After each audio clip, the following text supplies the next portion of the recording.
Chapter 70. Hidden Dream Part 4. Misunderstanding.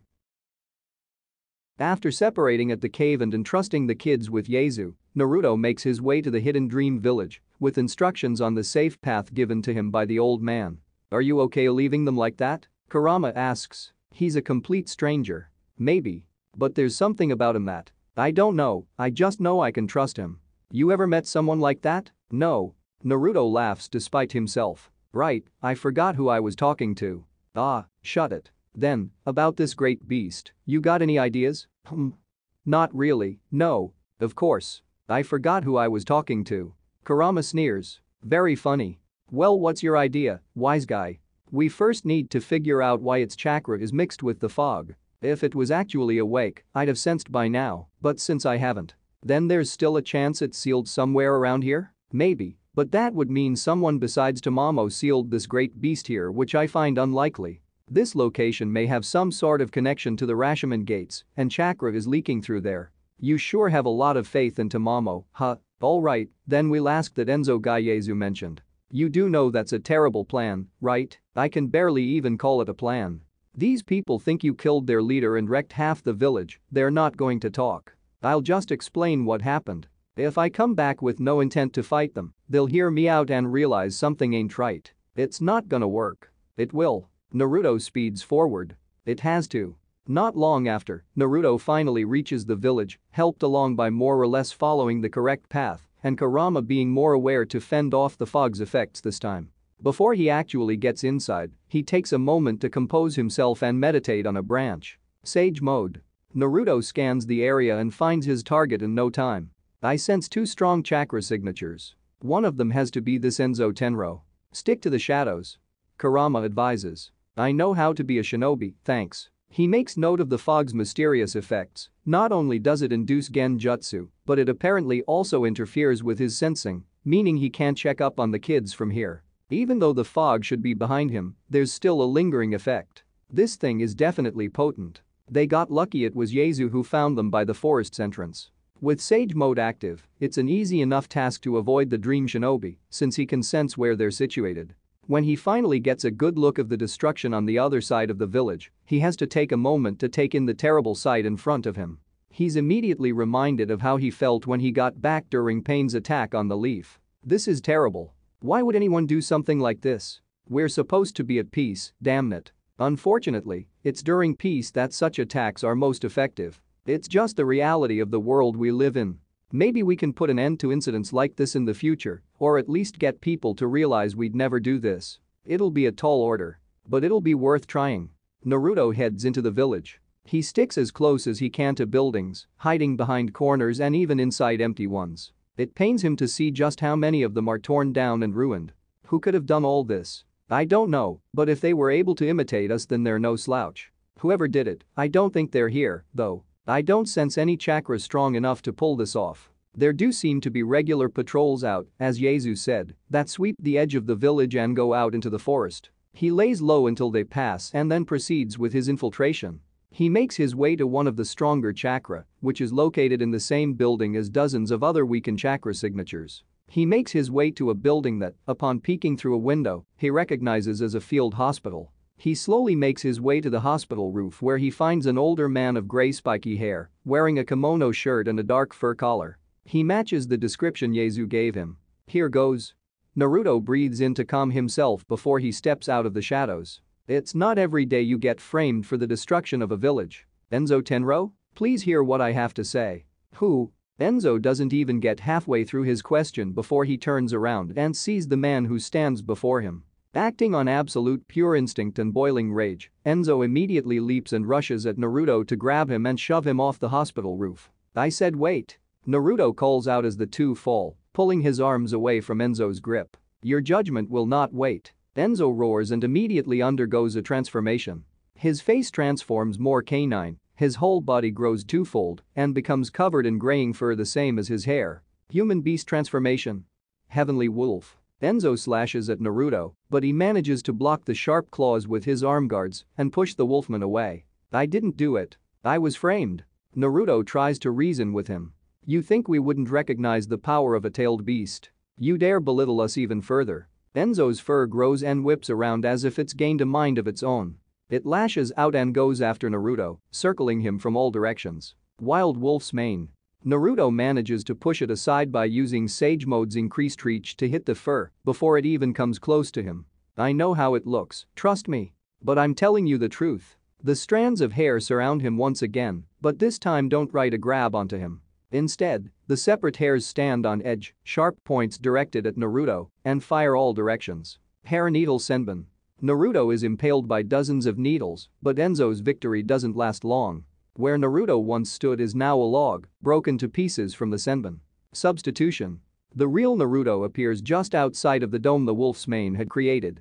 By this point, the commotion has been heard by other shinobi who surround him. How's it working out for you? Kurama chuckles. I'm getting there. Capture him alive. Enzo states. We need to know what more the Leaf and their little union have planned. I can already tell you that. We've planned nothing. This is a misunderstanding. You can tell that to Lord Gensui and Yamatatsu when you meet them in the afterlife. Dad. Ryuka comes running out of the hospital. Stay back, Ryuka.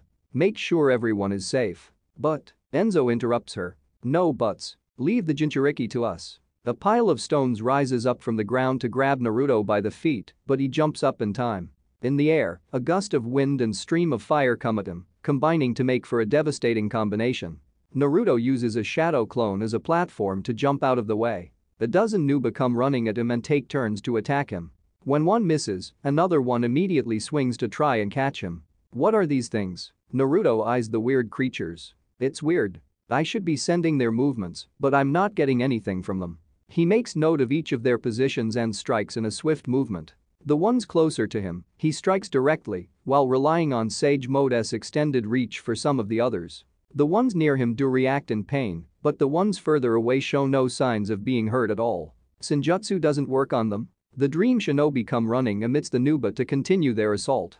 Naruto dodges a series of shuriken and kunai, wire strings, explosion tags, and he notes that each of them are directed at him in such a way to force him away from the hospital. Even in this situation, they're thinking of their injured comrades. He'd be impressed if they weren't trying to kill him.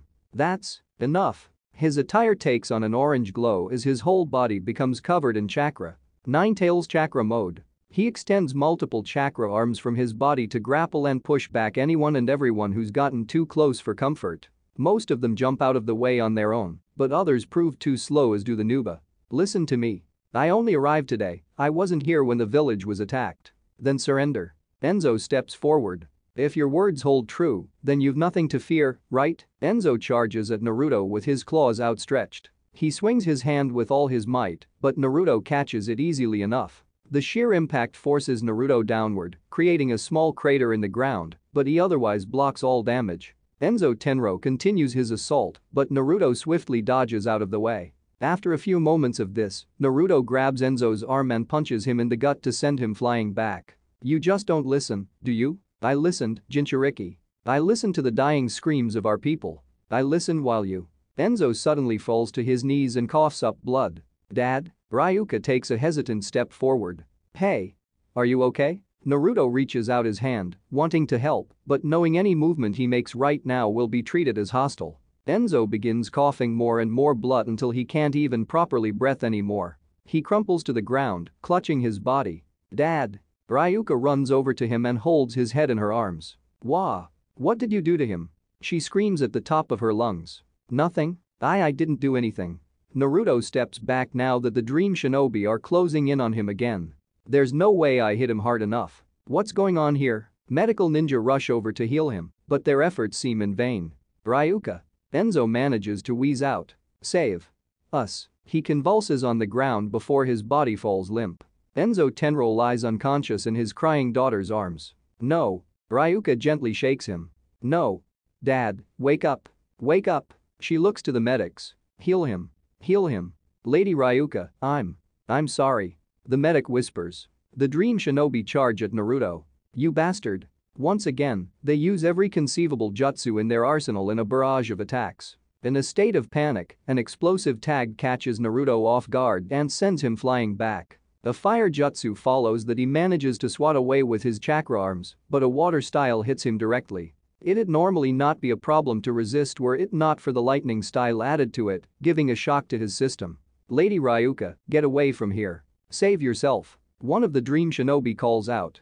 Naruto manifests 9 glowing tails to surround himself and sweep the area around him. The shinobi and Nuba unfortunate enough to be near him are sent flying away. We can't win. Ryuka's body trembles. There's nothing we can do. Then, her father's final words hit her. Not long after parting ways with Yaezu, before the dreadful attack on the village, Ryuka notices that the path they're taking is not one that leads home. So where are we going, Dad? Ryuka looks up to Enzo. This isn't the way home. Talking to Yaezu just now got me thinking. It's true that you not needing to know some things means we're in a better place, but there's also a lot of uncertainty in the world. It's my responsibility as village council, as clan head, but most importantly as a father to prepare you for that uncertainty. I don't think I like where this conversation is going. I'm sorry, little one. Enzo pats her on the head and pulls her into a hug as they walk. Let's just consider it training, yes? Okay. She nods with a slight apprehension. They walk to the very edge of the town, beyond any houses, and into the forest where the village is no longer even visible from the fog and thick trees. Enzo leads her to a particular boulder that he weaves hand signs in front of, causing it to shift when jutsu formulae appear on it where there previously were none. Walking into the cave entrance, Ryuka is greeted by a cavern covered in jutsu formulae from wall to wall and pedestal to the back of the room. There, the jutsu formulae come together to form a more complicated seal. What is this place? She looks around with a slack jaw. Quite possibly our clan's greatest secret. A powerful weapon that can protect the hidden dream village in its time of need. A weapon that can even rival the 5 great villages and their tailed beasts. Something that can only be unsealed by the blood of the Tenro clan. Ryuka takes in his words with great care, absorbing everything her dad says. Watch carefully, Ryuka. I'm going to show you how to undo the seals. Whether you'll need to use it or your descendants. I have to. Save the village. Ryuka darts off while the shinobi of the village keep Naruto occupied. Please survive. I'll save us. I'll protect us from the Jinchuriki. Meanwhile, Naruto continues to dodge all attacks thrown his way. The Nuba and transformed members of the Hirasaka clan gather chakra in their hands and unleash it in the form of dark purple jets of chakra. The transformed members of the Tenro clan barrage him with their animated fur. Other shinobi utilize their ninjutsu to aid the leading clans. Naruto uses his shadow clones to distract or to take hits meant for him and his chakra arms to pull or push himself away from dangers.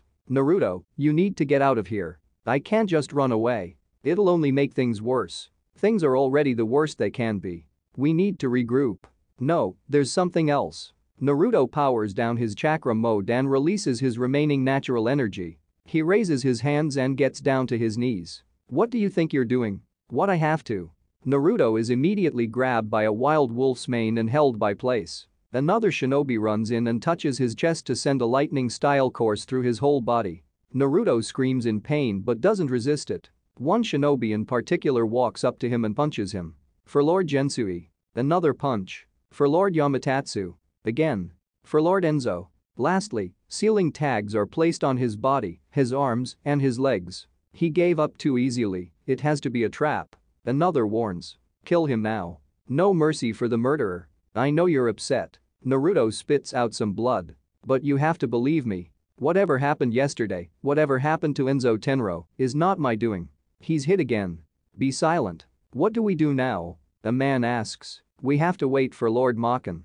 He's. A female member of the Tenro clan looks back to Enzo's unconscious form. He's the only one we have left now. Naruto speaks up. Check Enzo Tenro's body. You will not speak his name. The woman growls. You have medics. You can see that I couldn't have injured him enough to kill him. There's something amiss here. Naruto tries to reason with them. You Jinchuriki are beyond understanding. There's no telling what abilities you possess. A man from the Hirasaka clan walks up to Naruto and gags him. I don't know what your plan is, but you'll be dead before you can act on it. Naruto tries to mumble something through his gag, but it comes out inaudible. It's then that everyone falls to their knees from an intense pressure. A surge of chakra that renders them all trembling and afraid. It's an immense killing intent that lets them all know that an apex predator has arrived and wants them dead. What is he doing? The dream shinobi slowly turn their attention back to Naruto in a jittery motion. However, Naruto doesn't seem to be doing anything. In fact, he seems to be feeling this pressure as much as they are. Kurama. Yeah, this is a great beast. But it's different from the others somehow. It feels Stronger. You need to stop playing around and get there right now. Yeah. We'll continue all this later. Naruto envelops himself in a cloak of orange chakra once more and breaks free from every single restraint the dream shinobi had placed on him. He rises to his feet with a pained groan, fighting against a pressure being released. I need to deal with what's doing this. I promise I'll come back to be your prisoner, okay? This is way too dangerous to be left alone. The killing intent eases, and the shinobi are able to breathe normally again. Before Naruto can move forward, he sees a flash of light from the corner of his eye. It comes from seemingly nowhere with no warning, but he catches it just in time to dodge out of the way of a bolt of light that zips past him. Looking to the source, he sees an elder man dressed in heavy armor over his robes. I'd advise against that, Jinchuriki. The other dream shinobi stare at him with slack jaws. Lord Gensui? Naruto takes a battle-ready stance, smelling something afoot. Gensui? Isn't that the leader who died yesterday? How is he here? A sudden pained cough brings everyone's attention to Enzo, who's trying to push himself off the guard while spitting out blood. Lord Enzo, you're alive. One shinobi exclaims. What's going on here? Another wonders. Enzo looks around his surroundings in visible confusion. He sees Naruto, he sees his fellow shinobi, and finally, he sees Gensui. Gensui? But how? Enzo struggles to get to his feet but does so with the help of the medics next to him. He takes a step toward Gensui but stops when Naruto gets in the way. Don't. Naruto says as he eyes the figure before them. I'm not sensing anything from him. Gensui sneers. Excellent instinct, Jinchuriki. Was it that instinct that woke you from your slumber? You were meant to die in the forest yet here you stand before me. What are you saying, Gensui? What's going on here? And you? Enzo looks at Naruto. His eyes glance over the battlefield. He recognizes they're still in the same place they engaged Naruto and also recognizes that not a single person has been hurt while he was unconscious. I don't really have the time to explain it to you, Enzo. I merely wish to give my congratulations for raising your daughter so well. She did exactly as she needed to, and once she unleashes the Tenro clan's weapon, it'll be mine for the taking. So you're the mastermind behind all this? Naruto grits his teeth. You, who were the leader of the village? Yaezu said it might be a traitor, but to think it was the village leader. Yaezu? Gensui cocks his head. Is that how you got here? That worthless scum, I knew it was a mistake to accept him. Enzo takes a slow step forward. Gensui, help me understand what's going on. This isn't like you. What are you saying? Gensui takes a deep, annoyed sigh. Your simplicity is staggering, Tenro, although it's what made you so easy to manipulate in the first place. That blockheadedness and your stubborn attitude of yours. With mine and Yamatatsu's deaths, I knew you'd resort to releasing your clan's secret weapon. I just had no way of knowing if you'd actually do it yourself, so I had to give your daughter some stimulation. Applying a curse seal to make you look dead was no simple task, you know. But the attack yesterday, that was all. A magnificently crafted illusion. A well-disguised lightning style here, well-placed explosive tags there. And you were none the wiser. The dream ninja fall to their knees. No, that can't be. Lord Gensui. Betrayed us? You bastard. Naruto screams. You were their leader. They trusted you, they looked up to you. You were meant to guide them and to show them a better future. A village leader protects his people no matter what. People like you make me sick. Oh, but I have protected my people. Gensui retorts. I made certain that no members of the Amajiri were hurt in the attack. Naruto growls and turns around. Talking to you is pointless, isn't it? You're just stalling for time. That chakra heading to the girl Ryuka's location, it's you, isn't it? Before anyone can notice or react, Naruto throws a kunai that goes right through Gensui's body. That's why I don't feel anything from you. You're an illusion. So you're a censor? You become more annoying by the minute. It doesn't matter, though. Young Ryuka has already broken the seal, it's too late to stop it. Gensui's form shifts and fades into nothing. I'm going. In the blink of an eye, Naruto also disappears from sight. Enzo falls to his knees.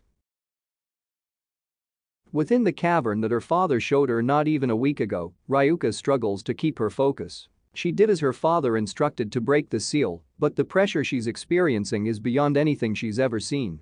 It's taking every bit of strength and focus to keep herself from falling apart. However, she must do this. For the village, for her father, for Gensui and Yamatatsu, she has to use this weapon, whatever it is, to protect everyone. Finally, the seal fully breaks. The jutsu formulae that cover the walls begin to glow and gradually fizzle out. As more of them disappear, the cavern begins to shake. Pieces of the walls and ceiling break off and fall, forcing her to move back and out before she's buried alive. She runs back as far as she can before the same pressure she felt before strikes her again, and she falls to the ground. The earth beneath her cracks and breaks, each individual piece rising and being pushed away like a wave out in the sea. Ryuka cries out as she hits the ground when her piece of earth topples over. She manages to regain enough of her senses to get away as far as he can from the erupting earth that almost seems to chase her as she runs away. When she gets to a safe distance, she witnesses a form emerging from the ground. A furred back first peeks out, followed by a massive claw that digs into the ground and pushes itself up. Finally, a monstrous canine snout rises up. The wolf unleashes a primal howl that sends a shiver down her spine. Similar to before, a killing intent is felt, but this pressure is felt even beyond the borders of the forest, where even Yaezu and Team 9 feel it. The howl fills Ryuka with dread. It awakens the most basic primal instinct a living creature has: survival. She immediately knows that her life is in danger. Every single ounce of her body is telling her to run away. This is an apex predator. Great beast, Okami. What have I done? Ryuka mutters to herself. The wolf continues to pull the rest of its body out from the ground, now using its claw to dig out the rest of its body. Dad. I'm sorry. Ryuka tries to slide herself back when her legs refuse to listen to her. The wolf finally emerges from the ground, revealing its full monstrous form. It howls once more to establish its presence and might. Just as Ryuka's mind begins racing through all of her regrets in her admittedly short life, she's swept away by something. Before she can even blink, she finds herself surrounded by a form comprised of orange chakra. In front of her stands a figure glowing the same orange chakra, a man she saw just moments ago. The very same man she ran away from to release his monster wolf. Are you okay? Naruto looks back to her. You.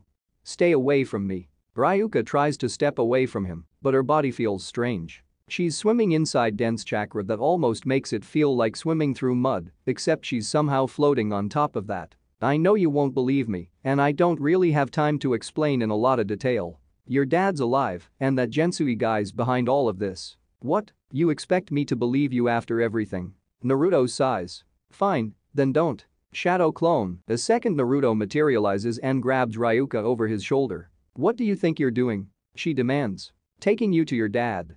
The clone answers and flickers a way to get Ryuka to safety. Now, then. Naruto cracks his neck and rolls his shoulder. Let's deal with you. The wolf lowers its head and bares its fangs in warning. Be careful, Naruto. Of all the annoying bastards, this one might just be the most annoying. You know it, Kurama? Oh, I know Okami well, Kurama growls, and if it's not being restrained by the Rashomon gate, then we're in for a fight. Wait. That chakra. Naruto and Kurama turn their attention to a single chakra signature running up behind the wolf. It's that Gensui guy. Is he trying to get himself killed? Gensui leaps high up in the air to reach the Okami, and that's when the wolf finally reacts to his presence. It turns its head around to bare its fangs at him, and much to Naruto's surprise, the wolf eats Gensui with no resistance. Naruto blinks. Did he actually get eaten? Sure looks like it. Kurama laughs. Well, that's one annoyance less to deal with. The wolf drops to the floor as it whines in pain. It thrashes its body like it's trying to fight something off of it, but is utterly unable to. Now what? Markings appear on its body. Jutsu formulae that cover its entire body. It's distracted. Take it out now. Naruto runs up to the Okami and tries to grab hold of it with his 9 tails. However, there's a static present in the air that he senses early, but ignores in order to grapple the wolf. Before his tails can touch its fur, the Jutsu formulae react and violently shove Naruto away. Electricity fills the air. A barrier forms around the Okami. That lightning, it's not an ability that Okami ever had. That means that Gensui guy's doing something from the inside, I think. He's trying to seal it. Seal it? But it was just unsealed. Unless, oh no. Yeah. He plans on becoming that thing's Jinchuriki. A layer of crust forms around the Okami's body, covering its back and front legs. Its head becomes hardened as well, a single protrusion forming from its forehead. With a burst of pure chakra combined with electricity, the barrier shatters. Before Naruto and Kurama now stands a transformed beast. An exoskeleton now has been attached to its body for additional protection. The horn of a rhinoceros beetle adorns its head, and it's standing hunched over. It's using its front legs for support, but it seems the transformation has allowed it to stand on its hind legs and more freely use its front for attacks. The Okami has merged with the Amagiri clan's secret transformation to become a wolf-beetle hybrid. So, Gensui's much deeper voice fills the air. This is what power feels like. This bastard. End of chapter 70. Okami, a powerful wolf spirit that either takes your life or protects it, depending on the actions one does in their life. Chapter 71. Hidden Dream Part 5. Great Beast, Okami. Naruto wastes no time in charging at Gensui. He tries to sink his claws into him, but Gensui grabs Naruto's arm and stops his assault. The two try to push each other back, but neither gives in.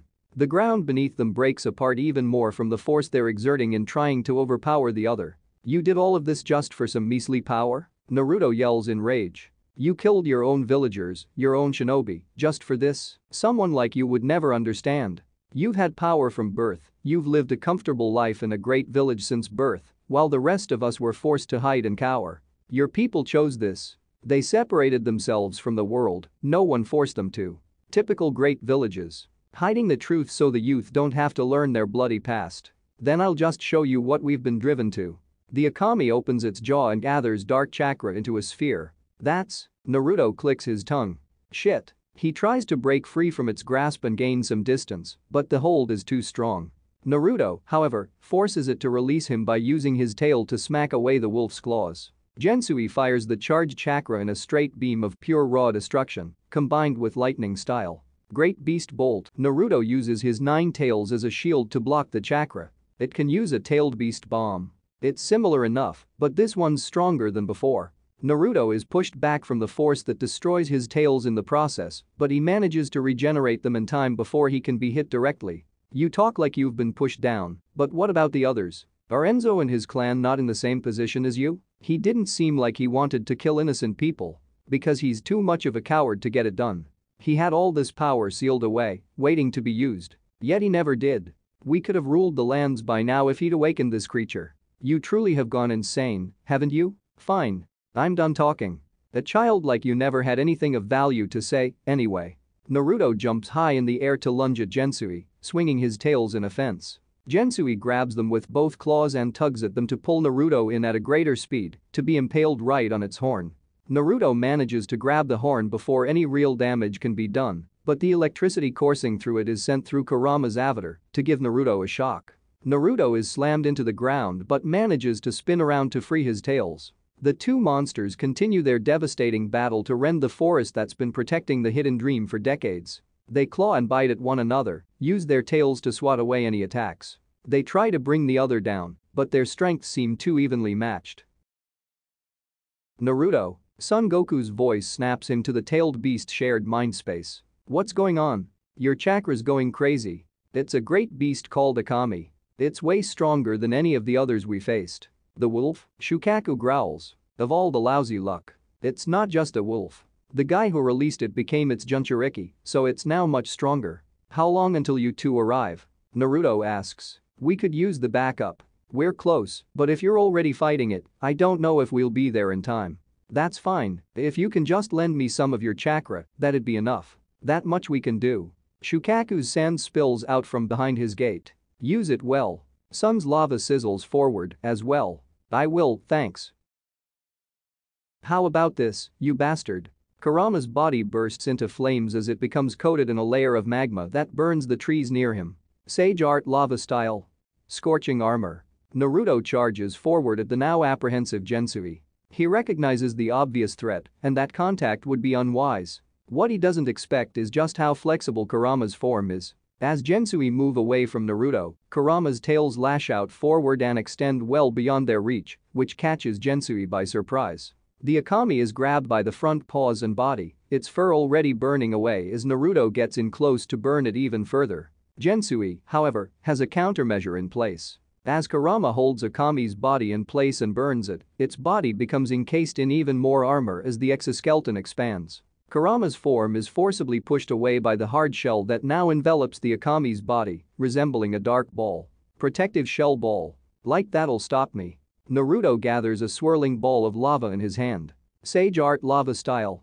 Rasengan. He slams it in the solid shell which proves even more resistant than he would have thought. He pushes the Rasengan down with all his might. He exerts as much force as he can before the shell finally begins to crack and eventually break. When it does, Gensui springs into action. He uses the shell's debris as a diversion and launches them right at Kurama after charging them with lightning style. Even with the protective layer of magma, it still manages to break through and cause damage, giving Gensui ample time to gain distance once more. The cracked shell on his back has enough time to mend itself from the Rasengan that broke through the shell.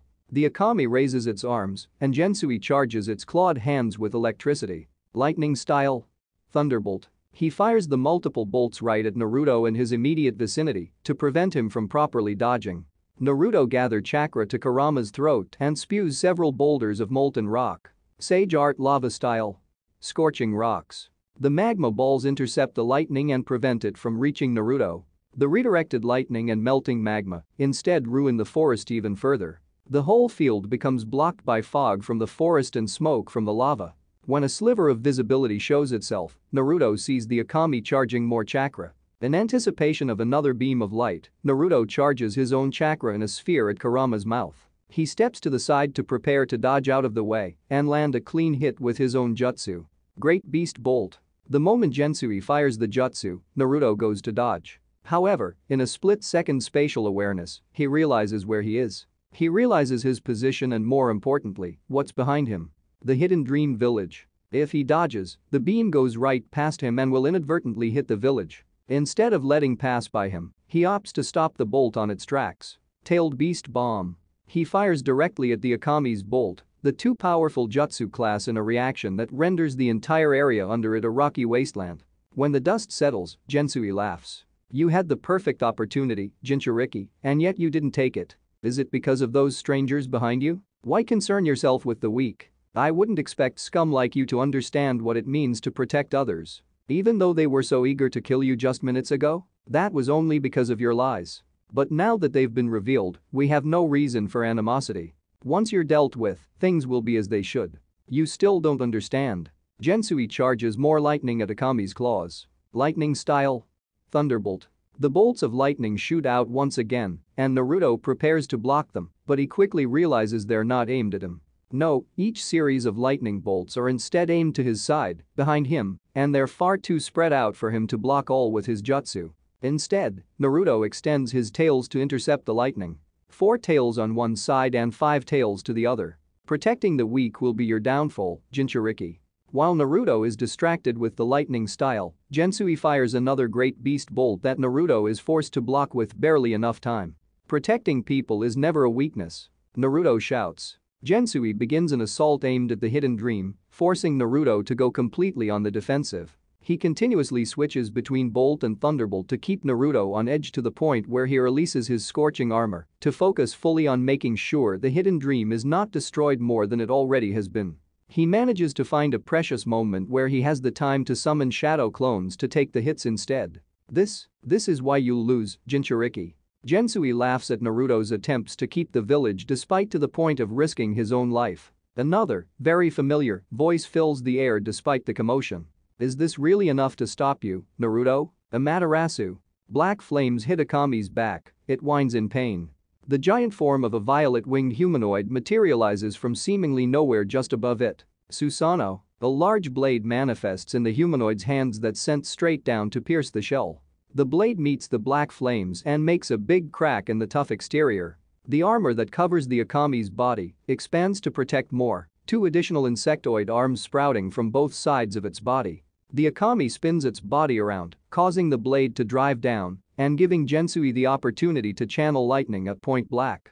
The gigantic form disappears from sight in an instant before Gensui even has the chance to shoot the electricity from the Okami's additional hands. The Susanoo appears right next to Kurama.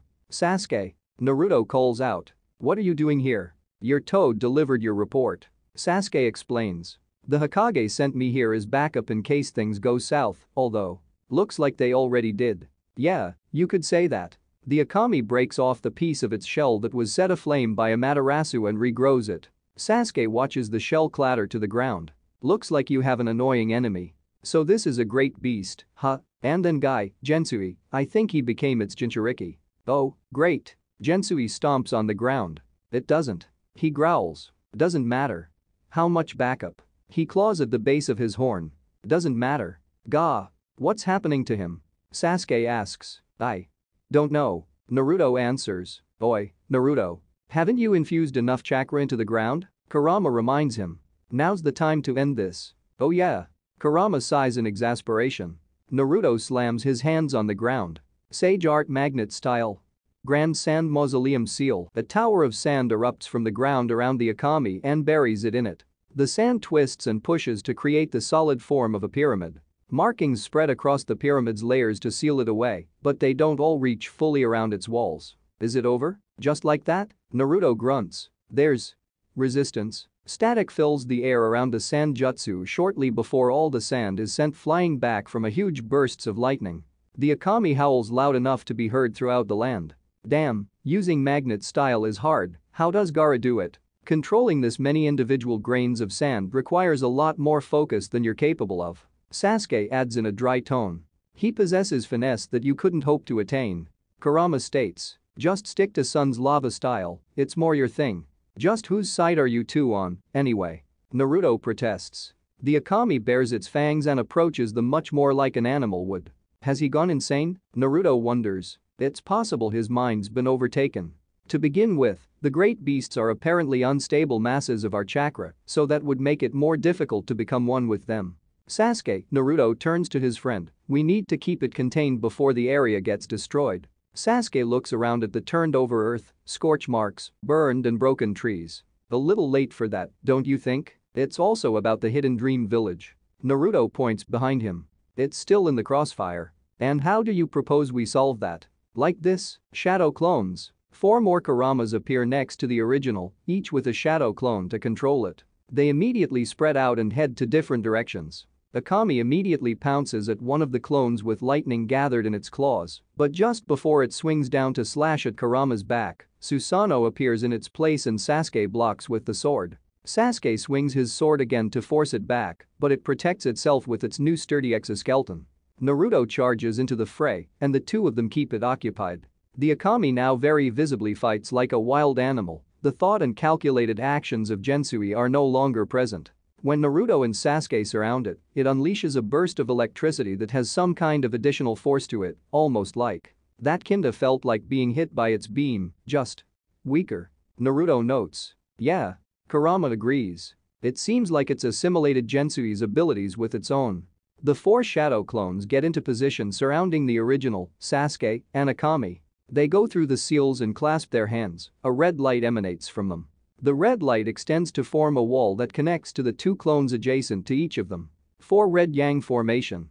Thaw barrier is set in place. A crimson cube now surrounds them and limits the battlefield. Sasuke looks around with a raised brow. Isn't this what the Hokage used in the 4th war? To stop the 10 tails from rampaging. That's the one. Naruto says with a hint of pride. Since when can you use something like this? I've picked up on a few things, you know. Now, we can fight without worrying. In its anger, the Okami charges another bolt that's dodged by both of them. It tries to follow Naruto's path by fixing its aim, but Naruto proves fast enough to keep ahead. The bolt hits the wall of the barrier which does not budge, befitting its status as one of the most powerful barrier ninjutsu. Naruto charges his own chakra. Naruto, aim it at me. Sasuke calls out. Without missing a beat, Naruto turns to him and fires the dark sphere. Tailed beast bomb. The Okami had prepared itself for impact when it noticed the powerful jutsu being cast, but it eyes it with suspicion when it's not aimed at it. Sasuke waits for the moment before impact to act. Amenetejiraka. Suddenly, the Okami finds itself directly next to the bomb where it was just on the other side of the barrier. With zero time to prepare, it takes the brunt of it. The tailed beast bomb drives the Okami right up to the wall before it explodes in a massive burst of force and chakra. Naruto and Sasuke step back as far as they can in this barrier and brace themselves for the resulting shockwave. Sasuke, I'm going to need your help. What do you think I've been doing so far? No, not about this. Naruto shouts. I need to enter its mind. You what? I second the what. You've picked up a few tricks, but you're not a Yamanaka. How do you plan on doing that? Sasuke asks. I might have a way, but I'm going to need your help with it. If we combine our chakra, it might give me the boost I need. Great Beast Bolt. Another beam of chakra and lightning follows, but this time Sasuke intercepts it with his sword.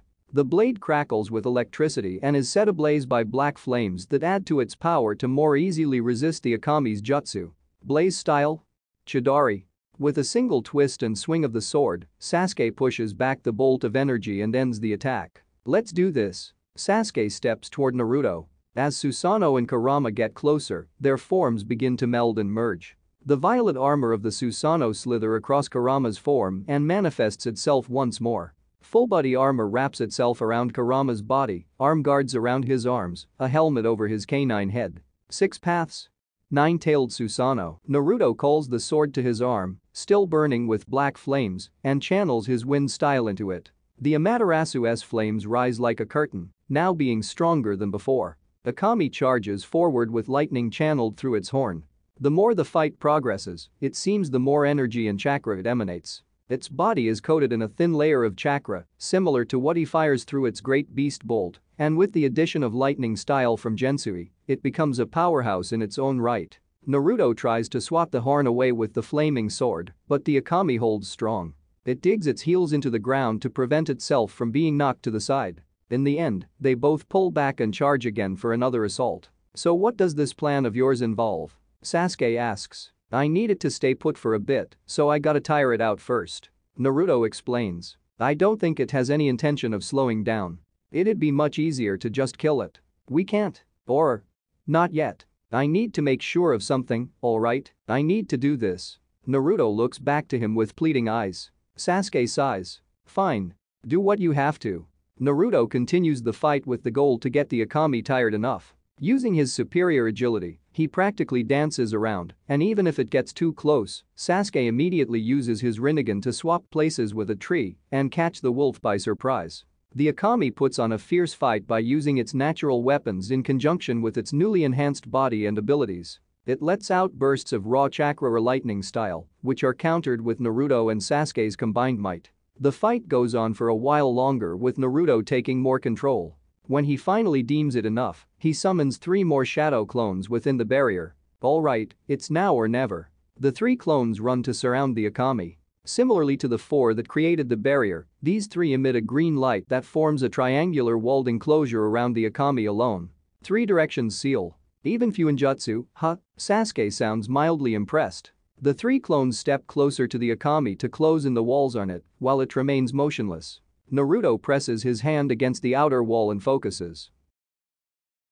Naruto and Sasuke both find themselves in the same foreign space that Sasuke does not recognize. He's surrounded by 9 Torii placed in a circle, with Kurama above him, and the 1-tailed Shukaku and 4-tailed Son Goku standing to his right. Where are we? This is the tailed beast shared mind space. Naruto explains. It's how we can communicate over great distances. That sounds useful to have. Naruto, why are you here? Is it over? Son asks. Don't tell me you kicked its butt already? Shukaku laughs. Guess we were worried over nothing.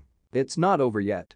Naruto clarifies. I need you guys' help, too. I need to enter a shared mind space with the Okami. He's met by blank stares and a resounding silence. Boy. Kurama leans over to look at him. Is this that grand plan of yours? These things don't have a mind, you know. Shukaku nods. For once, Kurama's right. You're wasting your time if you want to find anything resembling coherent thought. The only one who doesn't diminish the idea is the great ape. Do you think this would work? Son, you're not buying into this, are you? Naruto nods. I do. Mito Uzumaki said that the great beasts are people who took in chakra from multiple tailed beasts and became corrupted beasts themselves. A more extreme version of what happened to Sara. Or the gold and silver brother. Kurama recalls. If they were once a person, then they still have to be inside there somewhere. You guys have had multiple hosts, right? And you've tried to fight back and set yourselves free. Even when you take over your Jinchuriki, their mind is still present, just not in control. If that's what's happening here, we might be able to connect with the person behind the great beast. We just need to dig deep enough. The 3-tailed beasts exchange a quiet glance. If you think it might work, then I'm in. Son is the first to agree. Kurama sighs. Fine. Well, I can't be the only one to say no, can I? Tell us what to do. Sasuke steps forward. Naruto kneels down and places his hand on the ground. Just flow your chakra through me. All 5 of them channel their chakra and try to transcend the mindscape.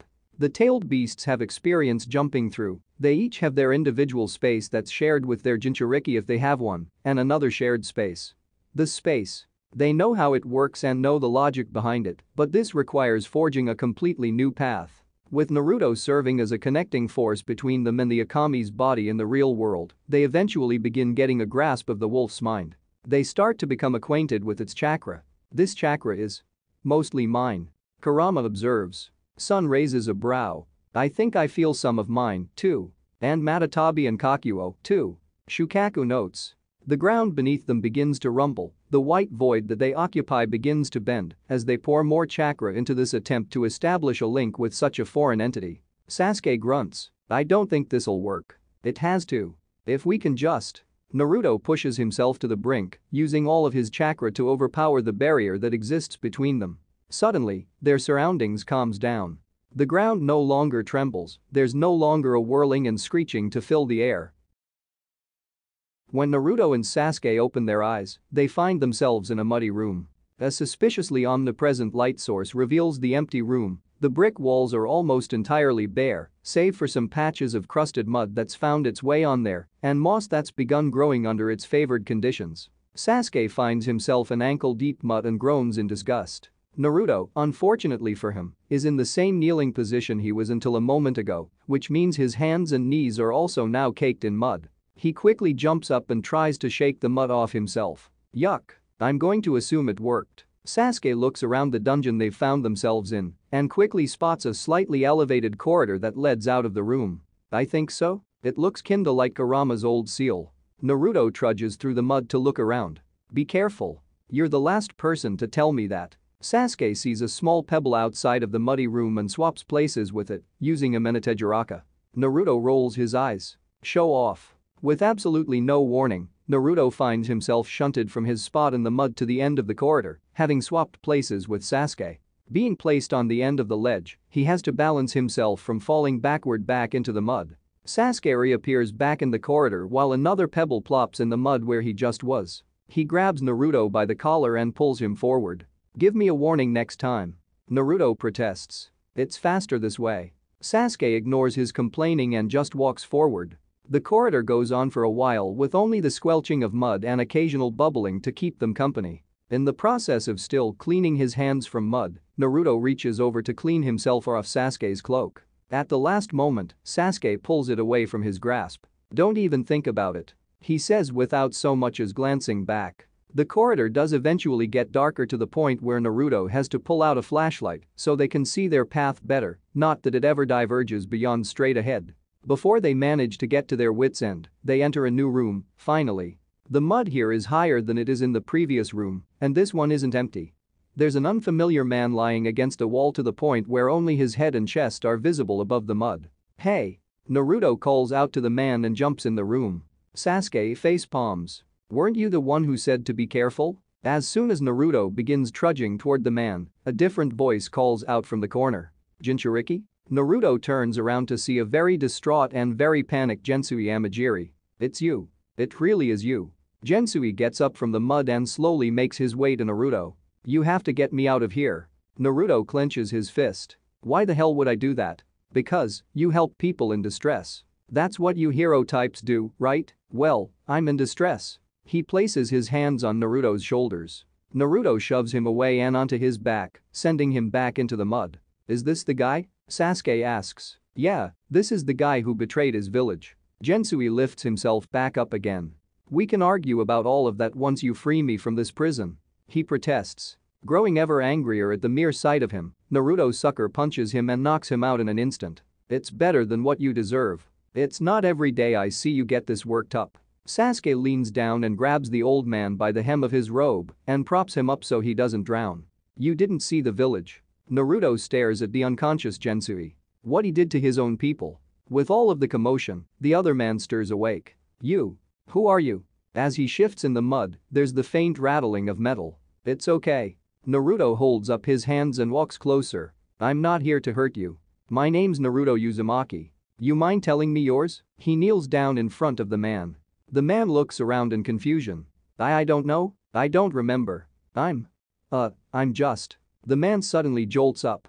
Wait. You have to stop me. Hurry. I can't control myself anymore. I can't hurt anyone else. It's only now, with his jerking his hands, that Naruto sees the manacles around his hands. This man is chained to the floor. It's okay, Sasuke and I stopped the wolf. You're alright now. Naruto reaches to place a comforting hand on his shoulder. The moment he does, there's a flash before his eyes. Strands of chakra connect the two of them, and Naruto's mind is filled with visions. He sees this very man growing up with his clan, surrounded by canines. He sees this clan vying for more power and stronger ninjutsu, the clan resorting to taking chakra leftover from the tailed beasts, and he sees this man take the chakra into himself. He sees the clan argue over this, the clan splitting and a faction parting ways from the rest. He sees this man gradually become unstable and unable to contain this much raw power. He sees the Okami take control and rampage. Naruto gasps and falls back. Sasuke rushes over to him, but Naruto holds up a hand to let him know it's fine. Your name? Naruto pants. It's Shino Inuzuka. The man's eyes widen. Yes, that's it, that's who I am. He cries tears of joy. How do you know that? Sasuke raises a brow. I just did. I think Kurama's chakra he'd absorbed somehow resonated with me. Naruto briefly explains to the best of his ability before turning his attention back to the chained man. Shino, huh? I have a friend named Shino, but he's Arburama, not Inuzuka. He smiles in an attempt to cheer him up. Do you know where you are, Shino? I'm inside, I think. The wolf, it grew too powerful, I couldn't control. I didn't mean to hurt anyone. Shino looks up with a pleading expression. Please, you have to believe me, I didn't want to hurt anyone. I know you didn't. Do you know how to get the wolf to calm down? Please, you have to stop me. Please, I don't want to live like this anymore. Shino continues to plead. I promise I will, just tell me what to do. Please stop me. Shino continues to cry. Naruto. Sasuke steps forward. I think you know how to help him.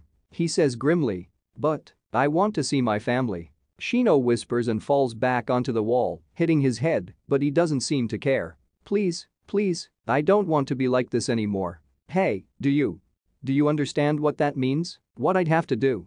Naruto makes sure. Shino Inuzuka nods his head.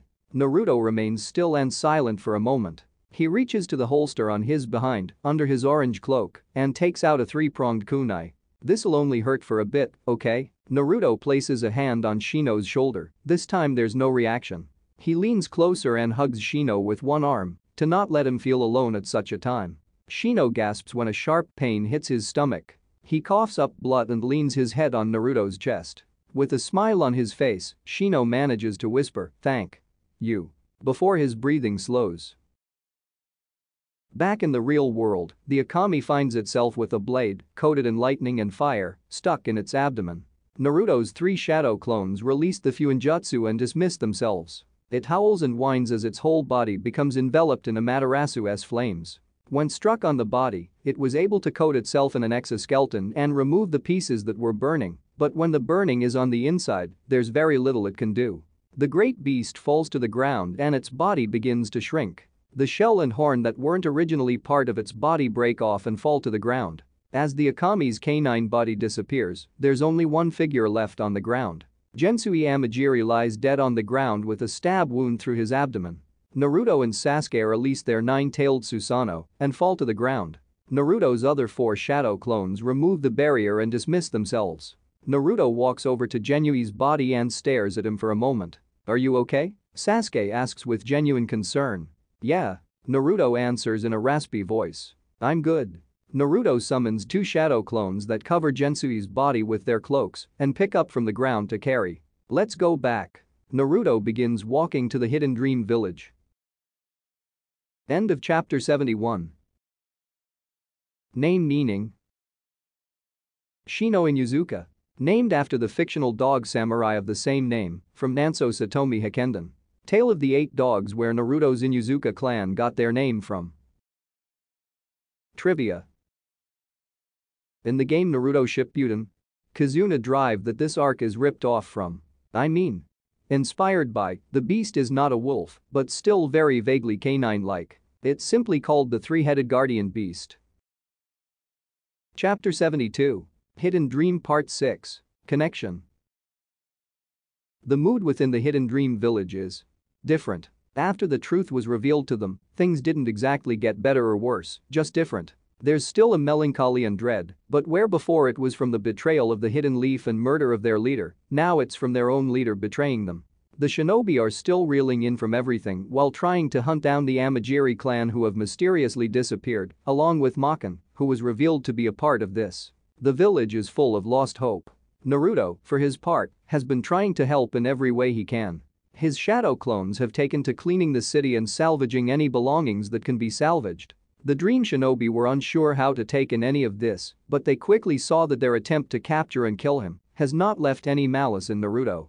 He's definitely an odd fellow, that much they can agree on.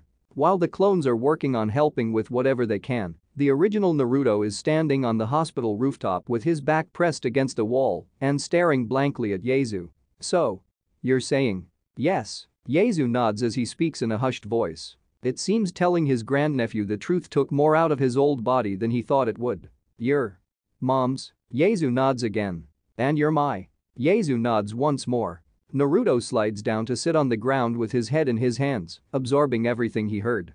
"When the hidden whirlpool fell, there were a lot of people chasing after me. I had to run. If I went to the Leaf, if I went to Kushina, it would have brought unwanted fire to them. I couldn't let that happen." Yaezu shakes his head. "So I hid. For years, I hid, and when I finally felt it safe to come out, it was too late. I found out she'd died in Minato as well. So I ran again." His breath becomes shallow with his eyes welling up. Naruto slowly gets back up with his head hanging low, hair obscuring his features. "I didn't know." Yaezu begins openly crying. "I swear to you, I didn't know. If I did, I never would have turned back, I never would have left you alone."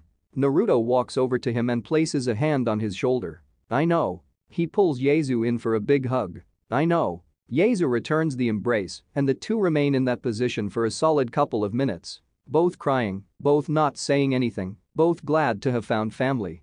Naruto pulls back and wipes away his tear with his sleeve. "Why didn't you say anything, back in the cave?" Yaezu sniffs back an undignified booger. "I was just processing it all. The thought that I had a grandnephew I didn't know about, to find that out after losing all hope for over 20 years. And you had an important mission to do, so you had to stay focused." "Yeah, I get that." Naruto smiles. "So?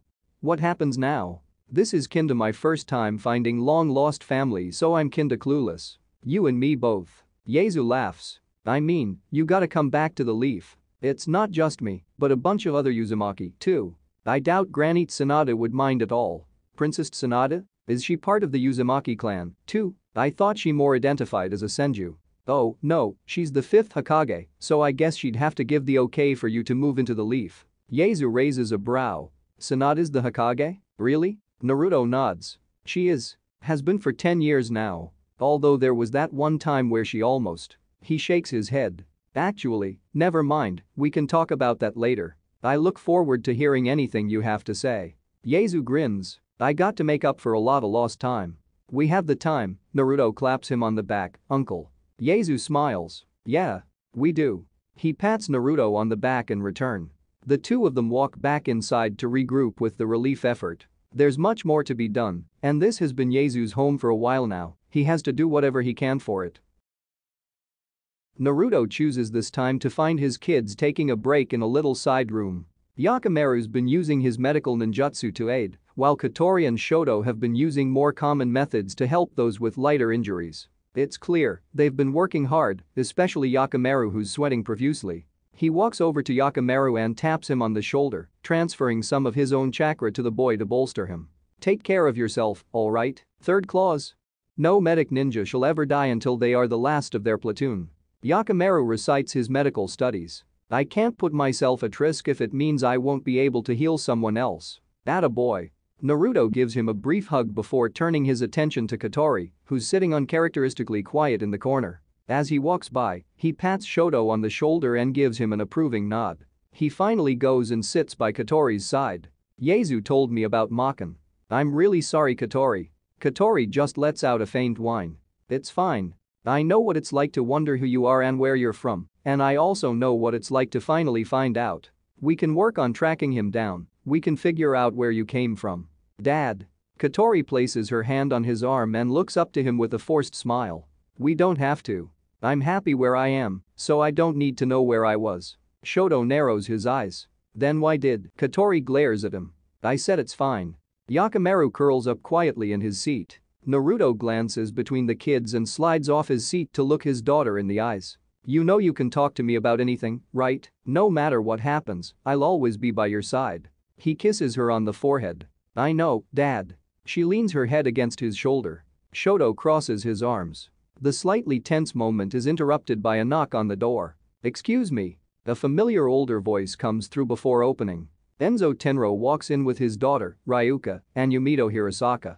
The three of them get in the middle of the room where they can look at all of Team Naruto and take a deep bow. Enzo speaks up. I know a simple apology can't make up for how we treated you, but at this point in time, I don't know how else to express my regret. Please accept our sincerest apology. Ryuka and Yumito say in unison. You don't have to apologize. Naruto holds up his hands. You were tricked and were trying to defend your home. There's no need to be sorry for caring for your friends and family. Enzo straightens himself. Still, that doesn't excuse me from falling to such manipulation and allowing it to fester for years. I just hope now we can actually talk about the Shinobi Union in peace, yeah? Naruto grins. No fighting to the death. Enzo lowers his head. I don't know if such talks are possible now. Our village is in shambles, we have nothing to offer to the Union. Naruto steps forward. It's not about what you can offer to us, but what we can offer to you. Helping each other in our times of need, that's exactly what we're striving for. If we're to build a better future, we have to stand by each other's side no matter what. Enzo looks at the younger man with a sense of admiration. The world really has changed, hasn't it? We're all trying to. Shoto looks between the two younger shinobi, noting one absent. So where's the short one? Taisa. Hasn't left his room since he woke up. Yumito answers. The news about his dad hit him hard. Ryuka looks away and holds her biceps with her other arm, almost as if trying to form a shield in front of herself. I'll try to speak with him once more. Enzo sighs. It's going to take us all some time to heal from this, him especially. With time, it might hurt less. Naruto looks out the window to the destroyed Hidden Dream village. Just give him the time he needs. It's then that Naruto notices a swirling black void appear in front of the hospital. Looks like Sasuke brought back up. Naruto hops directly out the window. Enzo peeks out and sees the man he'd met not long ago step out of the void. Space-time ninjutsu? He gives a short chuckle. If we'd gone to war, we really wouldn't have stood a chance, huh? Naruto greets Sasuke as he returns. Team 9 follows shortly after, as do Enzo and the kids. Yaezu watches over while leaning over a window on the first floor. Behind Sasuke, a small group follows. Led by Sakura Uchiha, dressed in her work uniform, a team of medic ninja waste no time in preparing to do their work. Yamato also comes out with them. Sakura nods a greeting to Naruto, but hasn't the time for a proper conversation. She's yet to assess how grave the situation is and how much work it'll require. She turns to Yamato as soon as they step out. Captain Yamato, I'm sorry to ask this of you right away, but no need. Yamato interrupts her. You need the proper facilities to work. That's why I'm here. Io, I need you to look over the injured and separate them by severity. Use the buildings Captain Yamato will make. Yes ma'am. Sakura then turns to Enzo, being the closest adult dream shinobi around. I'm going to need a report of what treatment's been done until now. Enzo is slightly taken aback by how quickly this woman has gone into work mode. Yumito, go with her. Yumito nods and leads the medic unit into the temporary hospital. Sakura-sensei.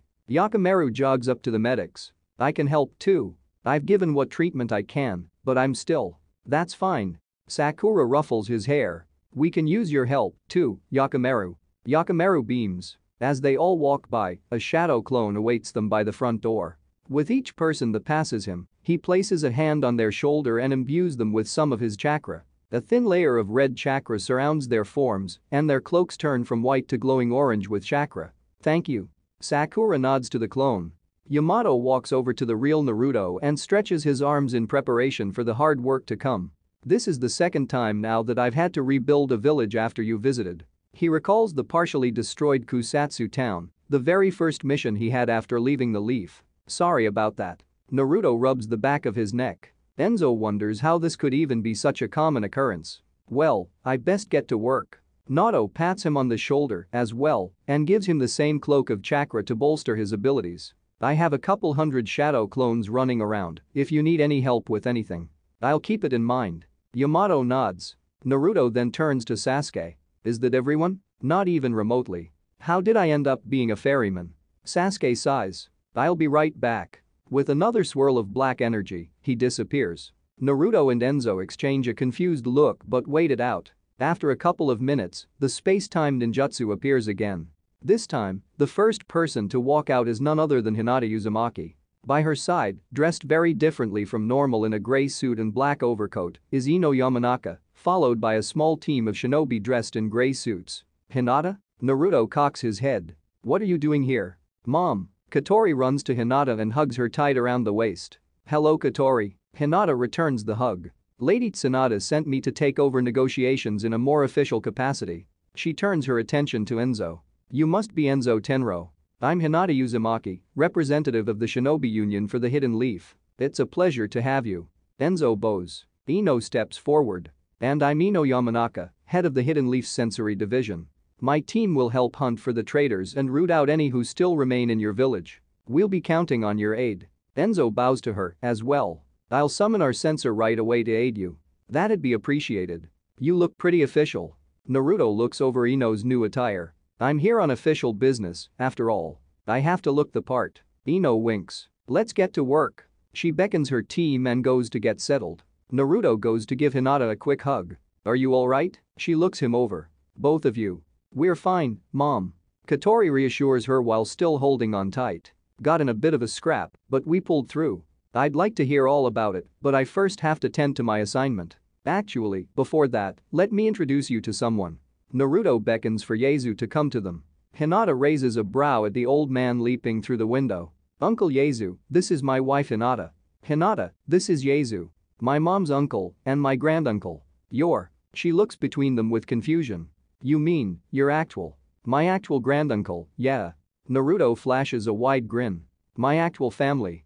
Hinata confusion doesn't subside. But, how? Where did you even meet? Yaezu chuckles at her visible surprise. If the Hokage wills it, we'll have plenty of time to go over it. It's a bit of a long tale to tell. Hinata finally snaps out of it and bows a proper greeting. It's a pleasure to meet you. I'm Hinata Uzumaki. Yaezu Uzumaki. He bows. Pleasure's all mine. So, what's the plan now? Hinata looks between them. Well, Naruto scratches his head, we're gonna go back to the Leaf and report to Granny Tsunade and tell her about Yaezu. And he'll just come live in the Uzumaki compound with all of us. It's been nearly 30 years since I met anyone from the clan. I'm eager to see our clan whole again. But you seem a busy woman, I don't want to hold you on my account. Once this is over, we must speak. Hinata says with a hint of excitement. Naruto chuckles. Don't worry, we'll all sit down and talk. He kisses her on the top of the head as she heads to Enzo Tenro. Looks like you found a good one, huh? Yaezu chuckles. I sure did, although it took me a while to realize it. She's not just good, she's the best. Katori says with pride. Naruto ruffles his daughter's head and turns to Sasuke. We're ready to go when you are. Alright. Yakimaru and Shoto walk up to them and prepare to be sent back home. Hokage's office. Tsunade furiously reads over the reports she's been given concerning the situation with the Hidden Dream Village. The near destruction of a hidden village and potential member of the Union is going to result in some setbacks. The Leaf has taken it upon themselves to be the primary aid in rebuilding, but the Hidden Stone and Sand have sent whatever relief they can, as well. Still, it's going to be a significant drain on resources to help the Dream get back to its feet, and there's still the uncertainty of whether they'll even join the Union. Well, the best she can do now is entrust negotiations to Hinata. To aid in sifting through these scrolls, Shikamaru and Shizune are also sitting in their respective corners to read through and plan for their next course of action. It's then that the sudden appearance of a black portal startles them and sends them into a battle-ready position before they realize it's Sasuke. The Uchiha himself is first to step out, followed by Team 9, and one unfamiliar older man dressed in slightly more presentable clothes than the rags he'd worn before. The Leaf Shinobi take their position in front of the desk, while Yaezu looks around in complete confusion. Yaezu finally turns around to face the desk and chuckles lightly. Well, I'll be damned, you look exactly the same. Tsunade squints at the stranger, trying to look past his messy hair and old, wrinkled face. She gets up from her chair and slowly makes her way around the desk. Yaezu? Is that you? One and the same. Sanada grasps his hand in a firm handshake. You bastard, we thought you were dead. Honestly, I may as well have been. I got Naruto to thank for bringing me back to life. Yasu nods to his grandnephew. Naruto. Sanada looks between the two of them. Wait, Naruto, you're. Her rush to explain gets interrupted. Don't worry, we caught up. Naruto smiles, assuring her that they're well aware. Lady Sanada? Shizuna speaks up. Do you know this man? Of course I know him, I even owe him my life. This is Yasu Uzumaki, known as the Thunder Lion. A hero of the Second Great Ninja War. Did you say Uzumaki? Shikamaru raises a brow. Yasu nods. She did, indeed. I'm Kushina Uzumaki's uncle and Naruto Uzumaki's granduncle. And Katori and Hiroto's great-granduncle. Naruto pats Katori on the head. Yasu chuckles. It'll take some getting used to how old I've gotten. So, Sanada walks back behind her desk. I'm going to assume you're going to increase my workload by having Yasu join as a citizen of the Hidden Leaf. That's the plan. Naruto laughs. Sanada smiles and shakes her head. It's good to see you again, Yasu. Let's get a drink once all this is done. She motions to the workload in front of her, Shizune, and Shikamaru. Yeah, that'd be nice. Come on, let's meet the rest of the clan. Naruto eagerly turns to Yasu. Just so we're clear, you're walking there. Sasuke says. Don't forget you still have to report your mission, Naruto. Shizune reminds him. Sanada nods. There were extraneous circumstances that changed the mission parameters, but in an odd way you did accomplish your goal, so I suppose we can consider your mission complete. Naruto gives a thumbs up. The kids sigh in relief. Would have sucked to fail after going through all that. Shoto says. Yeah.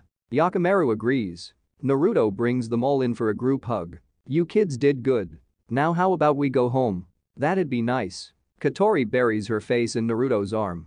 Yakamaru speaks up, even if it's possible, could we go back to the Hidden Dream? It just doesn't feel right to leave them like that when they still need help. Sanada raises a brow. Eager to help, huh? Do the rest of you feel that way? Shoto exchanges a very quick confirming look with Katori. I do. He answers. Yeah. Katori adds. Well, there you have it. Naruto chuckles. That's easy enough to arrange, we can classify it as a D-rank mission. Sasuke, you're going back tomorrow to transport anyone who needs to come here, right? You can take Team 9 with you on the way there. Very well. Sasuke nods. Thank you for your aid. Your space-time ninjutsu is invaluable in situations like. I'll do whatever's in my power. With that, the 6 of them are dismissed to go on their ways. Sasuke goes to pick up Kami from her grandparents' place. With Sakura currently in charge over at the Hidden Dream and Sasuke having to transport people to and fro, little Kami will have to stay with Kizashi and Mabuki for a bit, not that they mind at all. At the very least, while Sasuke is here to spend the night, he'll take her home and drop her back there in the morning. Shoto and Yakamaru also head home, eager to share their mission's success and everything they experienced in the process. That leaves the Uzumaki family to walk together through the streets of the Hidden Leaf. Uzumaki clan compound. As soon as Yasu sets foot beyond the compound's gates, his breath stops. A torrent of emotions, nostalgic memories of happy times back home. The compound looks like it was ripped directly from the hidden whirlpool. He looks around, taking in every minute detail of the site he'd long given up on ever seeing again. Naruto notices his amazement and smiles. So, how is it? It's incredible. Yasu wipes his eyes, fighting back the tears as much as he can. I never thought I'd get to come back home. Is it that close to looking like the real thing? Katori asks. We only got to see the ruins. Yeah, it's pretty similar. As the 3 of them walk further in, Naruto and Katori are readily and happily greeted. They wave to their fellow members of the Uzumaki clan, while Yasu watches on for any familiar faces. He might have been a powerful force among the clan, but that doesn't mean he knew everyone nor would even remember them if he saw them now. Interestingly enough, some murmurs eventually are directed at Yasu, with hints of recognition from the older Uzumaki. Who's that guy? Doesn't he look familiar? He kinda does. Wait. Isn't he? Yasu? Iwaji Uzumaki rounds the corner, staring a hole right into Yasu. Is that really you? The Uzumaki elder slowly makes his way toward them. Hey, old man. Yasu meets him halfway. Been a while, huh? Iwaji grabs the slightly younger man's arms, almost like to make sure it's the real deal standing in front of him. You're alive. You're here. He says in disbelief. Sure am. Yasu looks back to Naruto and Katori. We found each other under odd circumstances. Tears begin streaming down Iwaji's eyes. It's so good to see you again, old friend. Welcome home. It's good to be home. Yasu is once again unable to stop himself from crying at the family reunion. The two embrace after a very long nearly 40 years of being apart. My goodness, you're so small and frail. Yasu laughs, breaking the heartwarming scene. Feel like I might break you. And you're the same brick shithouse you've always been. Awaji smacks him on the biceps. Old age has been kinder to you than most. Yasu's attention is brought to the 6 people behind Awaji who approach the 2 of them.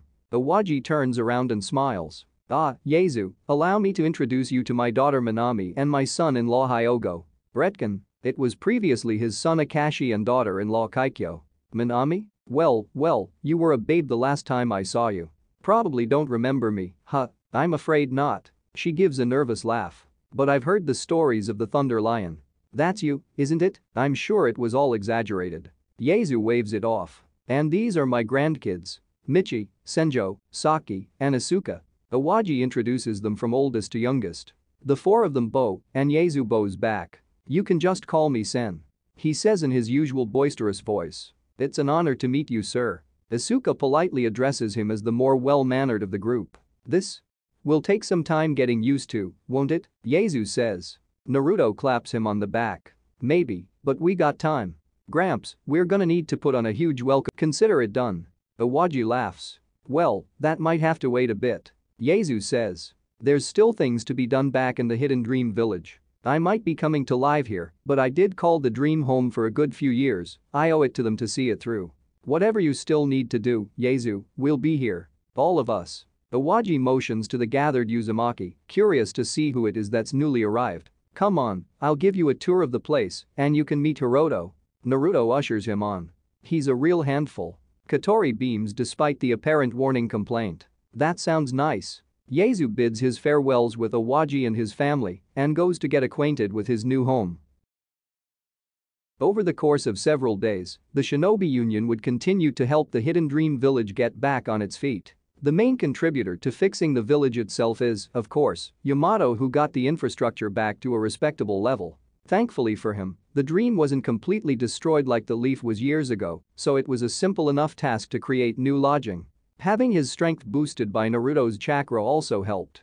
The people of the village were endlessly thankful for his efforts and quickly settled into their brand new homes. Sakura took charge of the situation extremely swiftly. In mere hours, she had the situation under control, and her team gave appropriate care for each person who suffered in the dreadful attack. She personally tended to the more severely injured, while her team provided basic aid to those with more minor injuries. No one else perished, largely thanks to her skills, but also thanks to a new piece of medical equipment.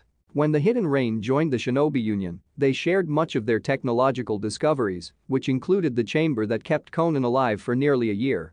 Once Tsunade got her hands on it, she was able to make breakthrough discoveries and increase their viability tenfold. It's practically a miniature hospital, and if they can be made portable, would save a lot of lives. For now at least, they have Sasuke Uchiha to transport the medical chambers, so it's not an issue for this exact scenario. Ino unfortunately had less success in her duties. Even with her sensory range boosted by Naruto, she couldn't find any of the Amagiri clan defectors.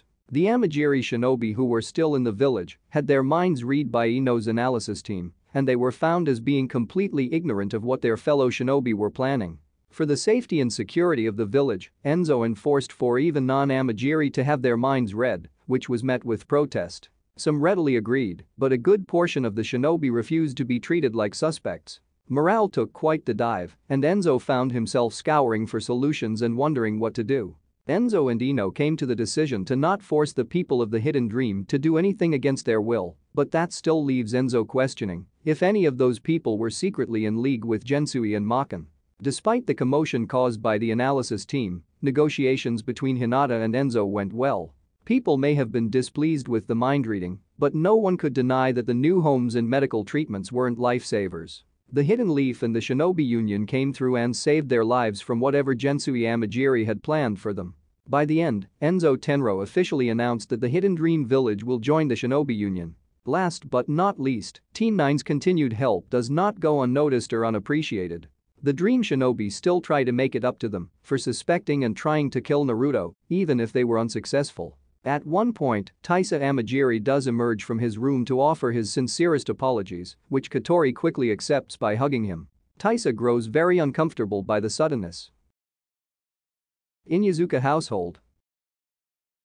When Tsuma Inuzuka opened her door, the last person she really expected to see was Naruto, let alone apparently visitors from another village. Behind the Uzumaki head are two people very visibly from the Hidden Dream village, given their headbands. An older man and a young girl. "Hey Naruto. What brings you here?" Tsuma gives the three of them an inquisitive look. Naruto looks and gives Enzo and Ryuka a confirming nod before turning back to Tsuma. "I was hoping you'd hear out a story and to ask whether you have a free plot in the cemetery." With that oddly cryptic opener, Naruto and the two Tenro explain to Tsuma what happened in the Hidden Dream village, mainly the elements that would concern Tsuma enough for a personal visit. Details of the great beast, Okami. Tsuma very quickly arranges for a new tombstone to be etched with the name of a long-lost clan member. It's made especially easy since there's not even a need for a grave, just an empty lot. Naruto kneels in front of the tombstone of Shino Inuzuka. "I know this isn't really your home, but I hope you can find rest now." Tsuma and Hana Inuzuka and Kiba Yamanaka pay their respects, as do Enzo and Ryuka Tenro. "To think our clan had such a history." Tsuma laments. From what I saw of Shino's memories, Naruto recalls the visions he saw when their chakra connected. It seems like there was a faction in the Inuzuka that disagreed with Shino being turned into a weapon. They split off and formed the Tenro clan. So our ancestors were on the wrong side of this. Hana looks away. "Not necessarily." Enzo reassures her. "Those were different times, forgotten times. I'm sure they had their circumstances and did what they thought was right. They just failed at it," Kiba says in a slightly mocking tone. "And maybe there was a chance they wouldn't have." Enzo shrugs. "It's difficult to say. But if our clan split away from the Inuzuka, why was the Okami sealed with us?" Ryuka asks. Enzo explains. "The seal that was used was a blood seal, meaning only members of the Tenro clan could unseal it. And I suppose of the Inuzuka as well, if it came to it. Whatever happened in the past, our ancestors must have realized their mistake and dealt with it in time. We've had a lot of dealings with great beasts like that," Naruto explains. "Although it's been quiet for the past 5 years. The other great beasts were sealed away by my ancestor, Tamamo Uzumaki. I guess somehow your ancestors got to Shino before she could. So there are more like this? People who became unhinged monsters?" Enzo asks. Naruto nods. "Yeah. And someone is trying to control them and use them for their own purpose, and we can't allow that to happen. After seeing what this one beast can do, there's no way I can calmly sit back. Especially if someone is plotting to use them for their own gain. I'm glad to have you on board." Naruto stands up and shakes Enzo's hand. Tsuma extends her own hand. "Maybe we can get past whatever disagreements our ancestors had." Enzo nods and readily returns the handshake. "I believe we already have." Hidden Leaf Shinobi Union Hall. With the union now officially numbering 11, further adjustments will need to be made. Although the Hidden Dream is still very much recovering from their heavy losses, they've managed to set up the proper channels. 10 of their shinobi have been delegated to other villages to act as ambassadors and, in turn, a shinobi from each of the other 10 villages has been sent to the Hidden Dream to set up a base and offer whatever aid they can. Hinata Uzumaki has gathered the ambassadors within the Hidden Leaf to introduce everyone to the newest member. A woman stands in front of the 11th seat, marked with the symbol of her village, and takes a bow. Her light shoulder-length hair bobs as she straightens herself. "It's an honor and a pleasure to count myself among your ranks. I'm Kaizo Onakuma of the Hidden Dream Village's Onakuma clan. I hope we can work well together. It's good to have you here, Kaizo." Hinata bows her head in return. "I know living in a new village must be difficult to get accustomed to, given everything that happened. Yes, we still haven't had time to process everything, but I promise not to let that get in the way. And the Hidden Leaf looks like a good place to raise my daughter." "Oh, you have a daughter?" Tamari asks. "How old is she?" "Enko's only 1 year old, she has a lot of growing to do. So she's the same age as our kids." Karui notes. Hinata smiles. "I hope they can grow to become friends, then." "I hope so, as well." Kaizo smiles. Hinata stands up from the chair and looks over her colleagues. "Now then, with a new member of the union, we have a lot to discuss. You've all surely heard of the unfortunate events surrounding the Hidden Dream. We're going to have our work cut out for us. I don't believe any of us ever thought it would be easy." Keegan of the Hidden Waterfall notes. Sarara of the Hidden Frost organizes her documents in front of her. The Hidden Frost Village and the Land of Frost suffered greatly in the Fourth Great Ninja War. We managed to recover largely thanks to the aid of the Shinobi Union. It would be remiss not to return it in kind. The ambassadors all nod in agreement. Thank you. Kaizo bows her head again. Uzumaki household. With the Hidden Dream Village situation handled to the best of anyone's ability, the Uzumaki family can finally sit down and actually have a proper sit-down and get used to thought that their family has increased yet again. Naruto, not wanting to do anything small, has organized a massive feast and invited his closest family to his yard. Hinata had her work cut out for her, with cooking meals for a grand total of 23 people, while giving instruction to Katori and Naruto. Surprisingly, Yaezu proved adept in the kitchen, although he needed to be for all the years he lived by himself. Cooking becomes an important skill when you're in solitude. They place a long table out in the garden and decorate it with an assortment of home-cooked meals, tasty enough to sate anyone's appetite. From the host's side, there's Naruto, Hinata, Katori, Hiroto, and Yaezu. As immediate family, Hiashi and Hanabi are present, with Konohamaru coming as Hanabi's date, although he probably would have been invited even if they were a couple. Iruka, Shizune, Tonton, and Shihei, along with Kakashi, Anko, and Azuki, are also here as part of Naruto's extended family. Sanada is also present as Shizune's adoptive mother. When it comes to people Naruto and Hinata consider family, they can't very well exclude their students, either. Yakimaru, Yoi, Teuchi, and Aoyama and Shoto, Itasaka, and Asami are all here. Naruto can't help but think back to his younger days when he spent practically every night by himself, how much he wished for exactly this. Even Katori, who, even though she had a lot of love for everyone in the orphanage, couldn't help but wonder what it'd be like to have a meal with a family of her own. Yaezu, the man of the hour, also isn't that much different. For almost 40 years, he thought all of his family had died. He'd gotten used to the thought that he'd waste away and not be mourned by anyone, yet here he is, surrounded by the people his grandnephew calls family. The gathering starts in the mid-afternoon and continues well into the evening, with everyone enjoying their time together and taking in how little they've actually enjoyed themselves like this. Many have been long overdue for a nice gathering like this. It took Yaezu some time to get to know and remember everyone, but it seems like at least the older generation are familiar enough with his legacy. The Thunder Lion is a name that rang in people's ears even after the hidden whirlpool was destroyed. Currently, Yaezu is in the process of sharing a tale of ages past. He has his legate up on his chair while he stands to recall the events. So when my squad gets there, it's already full on chaos, right? He laughs. I see this giant snake rampaging in the distance and Sanada here trying to keep a good dozen people alive while also trying to stop a half-dead Jiraiya from joining the battle. Sanada covers her face with her palms. Gods, I remember. We were fighting to the north against a hidden cloud, weren't we? Jiraiya wouldn't stop going on about helping Orochimaru. Thankfully you got there in time. He was always a character. Can't believe he's gone. Yaezu sighs and takes his seat again. Would have been good to share a drink with him. Can't believe Orochimaru's dead, either. Didn't think he'd be the type to get himself killed. Sanada stiffens a bit. I wouldn't mount Orochimaru. He's a sore subject. She gives a passing glance to Konohamaru who got a bit quiet. A lot of things happened, Yaezu, and he turned out different than we expected. I'll tell you about it later. Oh. Yaezu nervously looks around the table. I didn't know, sorry. A lot has happened since then, it's not your fault. Kakashi says. So it has. Yaezu raises his cup. I'm sorry to hear about the White Fang. I never actually met him, but his name rang through pretty much every battlefield. Thank you, sir. Kakashi nods his head.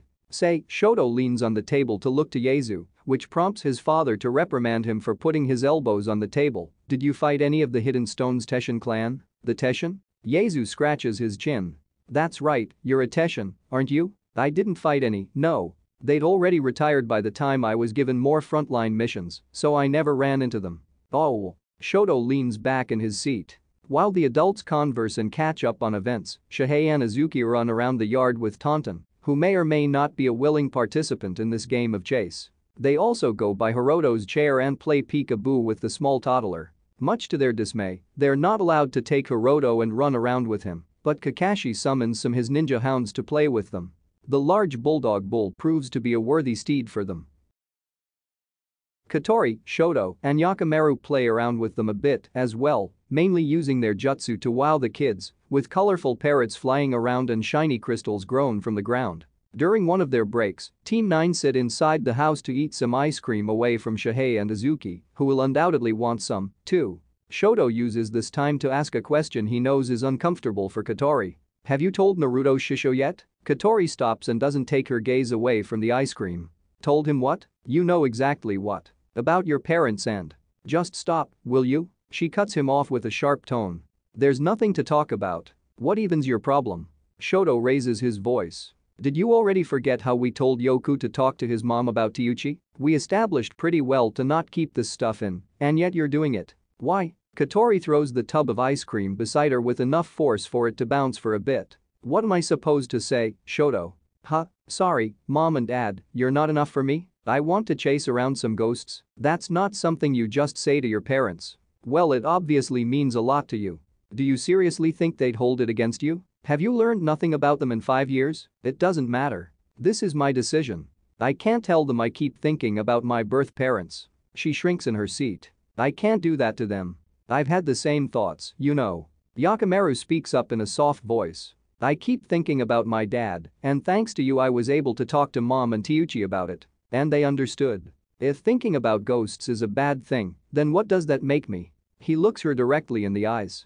Yoku, I didn't mean. Look, it's different, alright? I don't have any memories of my parents, they're basically strangers to me. That's why, I don't want to tell them. I don't want to tell them that some strangers are more important than them. You at least remember your dad and have a connection to him. That's not a luxury I have. Yakimaru lowers his head. Losing someone's not a luxury. No matter what happened. He hops from his chair. I think I'll go back. No, that's now what I. Katori doesn't get to explain herself before Yakimaru leaves. She clenches her fist. Why do you keep bringing it up? Shoto calmly closes his and Yakimaru's tubs and places them back in the freezes. Because you're being stupid. You say you don't want to hurt Naruto Shisho and Hinata Shisho, but you're hurting yourself instead. And to them that's worse than anything. Although if you still hadn't figured it out by now, I guess I'm just wasting my time. He also walks out back to the party. Katori remains in the room by herself, only the sounds of talking from outside to keep her company. She doesn't even look at the ice cream as it continues to melt. After a few minutes of silent contemplation, she walks out. The tense air around the kids goes largely unnoticed because of the busy atmosphere and also because the party doesn't exactly last long after that. With Hiroto's bedtime approaching and Shihei and Azuki getting tired, the families have to call it a day. As everyone gets ready to call it a day, Yaesu stands one more time with his cup in hand. Before we go, I'd just like to say, thank you. I know this probably won't mean a lot coming from someone like me, but you were all here for my only family when I was too busy wallowing in pity. So thank you for being his family when I couldn't, thank you for taking care of him. He bows. Hiashi neatly sets aside his empty cups and plates. In truth, it was mainly Naruto's perseverance that got him to where he is now. His strength of character is one not easily matched. Right? Konohamaru grins. Bro's just amazing like that. Naruto laughs. Trust me, I'm not. I had plenty of help to get here. I owe everyone here a lot. He raises his cup for a final sip which everyone joins him in. With that, the party slowly dies down until everyone gets ready to leave. The Hataka and Yumino family are the first to leave, seeing as they have to get the little ones calmed down enough to actually sleep. Before they go, Yaesu takes a moment to speak to Iruka who's leading Shihei by the hand. We didn't really get the chance to talk much back there. The older man initiates the conversation. I'm afraid my career has been boring compared to yours or Kakashi's. Iruka rubs the back his neck. I don't have as much to share. Boring doesn't mean uneventful or unimportant. I know I'd make a terrible teacher, so you got my respect for that.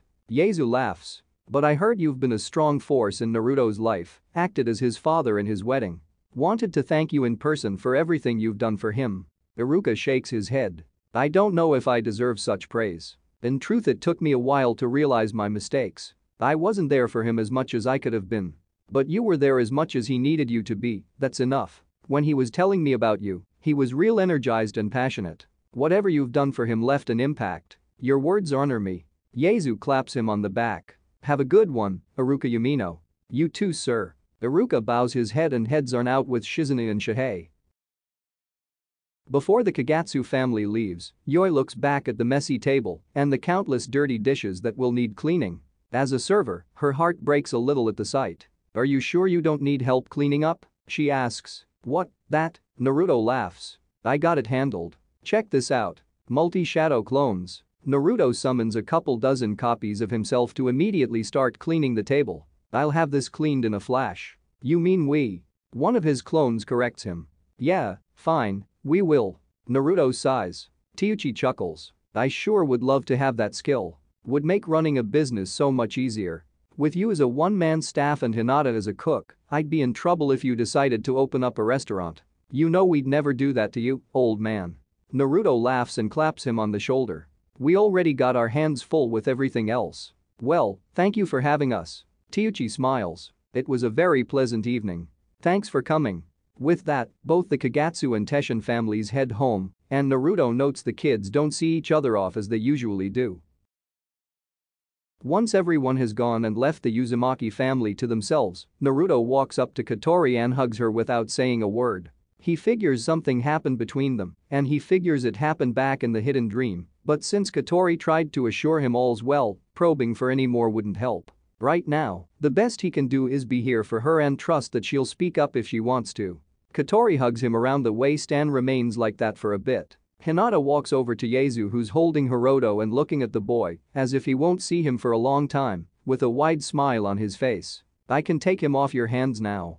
Can I hold him for just a bit longer? Yaezu says in a whisper to not disturb the boy. Hinata smiles. Of course. I could lay him to sleep too. Let's. It's been an exhausting day for him. I promise I'll be here for you, little one. Yaezu softly brushes his great-grandnephew's cheek with a finger. Hinata and Yaezu walk to the door with Hiroto, joined by Naruto and Katori. Katori looks up to Yaezu and asks, "You're gonna visit us lots, right? Well, I'm apparently your new next-door neighbor, so." Yaezu chuckles. "Yeah, you'll be seeing a lot of me, kiddo." Hidden Mountain Village. Things have been hectic for the entire Shinobi Union. From their perspective, the great beasts have been inactive for some 5 years now and have shown no signs of activity in that period. The only ones who know why are, of course, the Hidden Mountain Village, who have been behind their unsealing. Except for this last one that has baffled even them. Kaitamaru has summoned a meeting of his Uzumaki clan about this very issue. That's 2 now.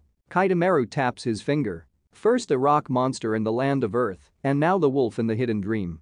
2 great beasts we were woefully unaware of that have been dealt with by Naruto. Will this pose a problem? Seto Uzumaki, elder of the clan, asks. Let's hope not, but the more Naruto gets to fight them, the more he'll learn.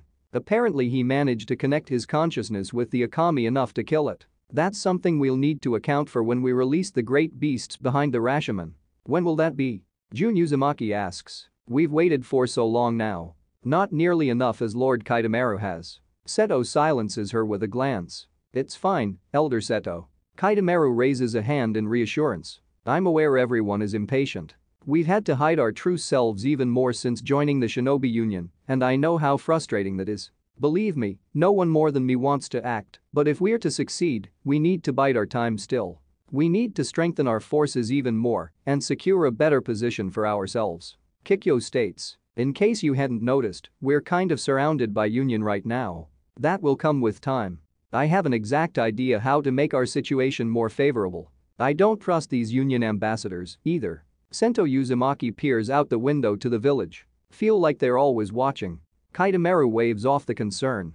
Oh, I have no doubt that some of them have also been told to spy on us. Destroying Hakken Town may have eased some suspicion from us, but not removed it outright. If my calculations are correct, we'll only need 1 or 2 more years to secure everything we need. So until then, we lie low. Precisely. Before that, one of the preparations we must make. Kaitamaru turns back to his Anbu captain. Takeshi, find the Hidden Dreams Makin and Amajiri clan. Convince them to join us to the best of your abilities. If they don't want to, at least learn how this Gensui Amajiri knew about the great beast. It irks me that he found out about it when we hadn't. Takeshi nods. Yes sir. As for us, Kaitamaru turns back to his Uzumaki clan. We need to deal a blow to the Shinobi Union's forces. Every single time now, the tailed beasts have intervened and helped Naruto Uzumaki in some form or another. We can't allow that to keep happening.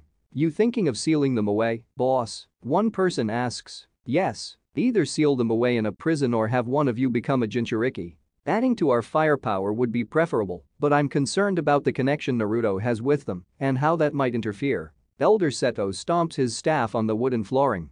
Whatever connection he may have, it will not be stronger than the Uzumaki clan's Fuinjutsu, of that I can assure you. Kaitamaru smiles. Thank you, Elder. First on the list, there's one tailed beast in particular I have a perfect use for in the future. Find out the location of the five-tailed. He goes deep into thought as he looks around his fellow Uzumaki clan members. Actually, what is the five tails? The others look amongst each other in confusion. It's a horse, isn't it? Looks like a horse to me. Yeah, but it's got that weird face. That's not a horse's face. Kinda looks like a dolphin. What kinda fucked up dolphins have you been looking at? Well, what else is it? Kaitamaru slams his fist on the table, interrupting their discussion. Okay. It doesn't matter what it is, just find it so we can work on sealing it. We'll need to act fast, the Union isn't going to stand idle while the tailed beasts disappear one by one. Yes sir. They all say in unison. Soon.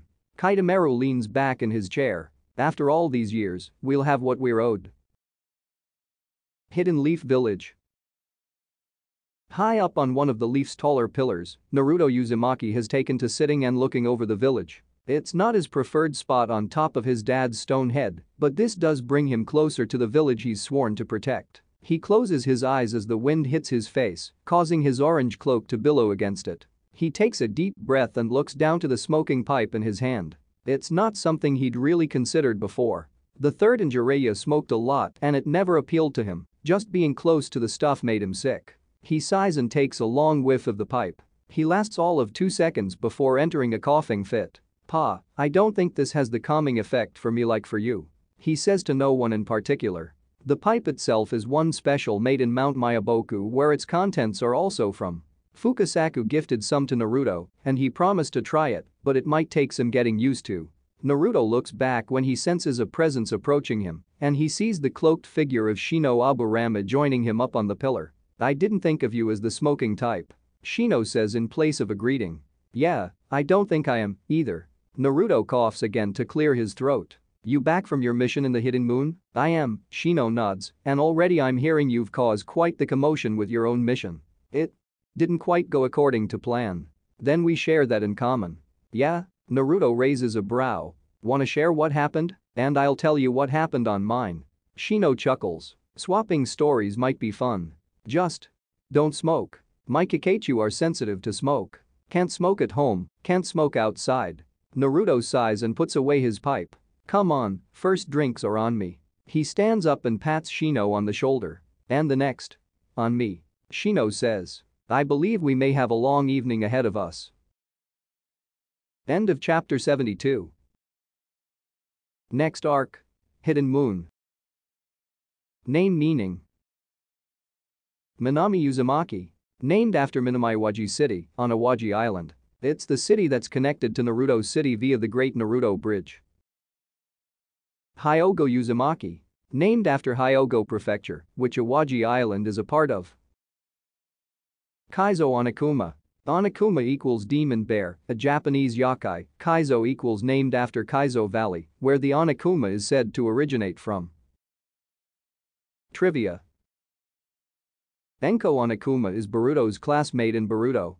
Naruto Next Generations and a member of Team Ibiki.